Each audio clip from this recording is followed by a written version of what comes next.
Жизнь Михаила Трапш была посвящена бескорыстному служению науке. Он стал основателем абхазской археологии. Его научные изыскания дают представление о далеком прошлом нашей истории. Первым объектом исследования ученого стал Куланархский могильник, который находится в родном селе Михаила Маметовича. Могильник был первым научно изученным памятником эпохи поздней бронзы и раннего железа на территории всего Западного Закавказья. И в этом заключается особая ценность исследования. Поселения бронзовой эпохи, огромное количество бронзовых вещей, предметов, которые он обнаружил, сегодня они являются украшением для нашего головного музея. Работая в Куланархах, он нашел не просто местные, значит, он нашел так называемое скифское захоронение.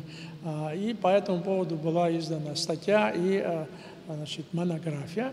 Но и тем не менее, конечно, сегодня мы иначе рассмотрим, что археология, она же на одном месте не стоит, несмотря на то, что великие какие-то высказывания его подтверждались. А вот что касается скифская, значит, конечно, лично у меня и как у многих археологов существует как бы свое мнение. Почему? Потому что скифская культура могла бы проникнуть и в Абхазию, как оно и проникало везде, но она не могла быть доминирующим. Почему? Потому что если бы было бы скифское доминирование, то в материальной культуре мы бы нашли достаточно большое количество так называемой скифской культуры. Это все местная культура, значит, так называемые князья, дворяне или статусные люди, военные, они общались и со скифами, и с другими народами, которые Абхазия была окружена, абхазы были окружены, и они общались, и, конечно, какие-то вещи, предметы могли быть переняты у этих народов. Огромную работу по исследованию античных и средневековых памятников Сухума провел Михаил Трапш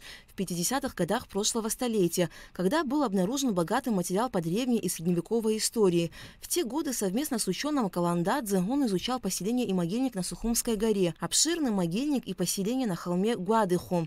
А в 1954 году открыл Римскую башню и поселение эпохи Диоскуриады на северо-западной окраине Сухума. Михаил Трапш в 1956-1957 годах работал на раскопках Себастополиса на Сухумской набережной. Все найденные материалы нашли отражение в ряде статей и его исключительно ценной монографии «Древний Сухум», увидевший свет уже после смерти автора. Известный археолог и историк Олег Бгажба, еще будучи школьником, участвовал в экспедиции Михаила Маметовича. На раскопках, куда опять-таки привел мой отец, уже я был старшеклассником и собирался стать археологом. Он привел меня на раскопки Трапшу в районе Сухумской крепости. Там она была вся, где вот это, где сейчас люди гуляют, вот это кафе Пингвина, до Сухумской крепости была раскопана. Там были постройки, помещения, помни. Другой значительной археологической экспедицией, которую руководил Михаил Маметович, была Цибельдинская экспедиция. Началась она в 1960 году, а закончилась в 1967. За 7 лет было выявлено свыше 180 захоронений. Олег Бгажба, будучи студентом, также участвовал в этой экспедиции. Там ценного все материалы, вот эти топоры, наконечники копий, мечи, весь комплекс вооружения древнеапсильских воинов, их материальная культура. Он там открыл неизвестные для нашей науки, для науки Кавказа вещи и предметы, которые он назвал цибельдинской культурой. Это было новое слово в науке археологии, не только Абхазии, но и всего СССР. Затем, значит, этот термин перешел к новому. Почему? Потому что материалы обогатились, и выяснилось, что это не просто цибельдинская, а апсилийская культура по названию того абхазского племени, народа, который проживал в этом ущелье. И хочу добавить, что теперь, если он был бы жив, он бы расширил эту границу. Почему? Потому что теперь известно, что апсилийская или цибельдинская, если угодно, культура, она имеет распространение как минимум от Поти до Адлера, Сочи. Материальная культура, которая встречается с 1 века в погребениях, а погребение является универсальным. Почему? Потому что это наиболее консервативная форма, где изменчивости пришлой культуры не наблюдается.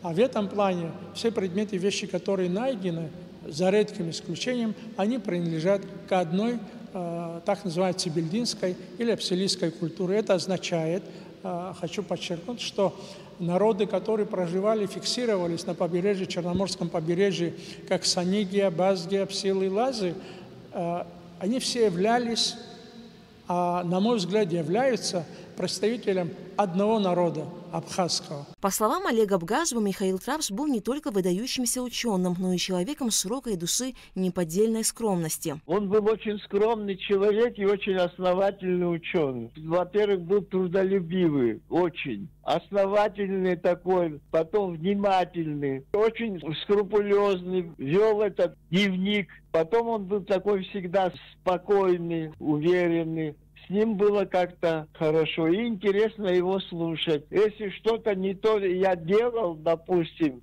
он никогда такого замечания, такого обидного не делал.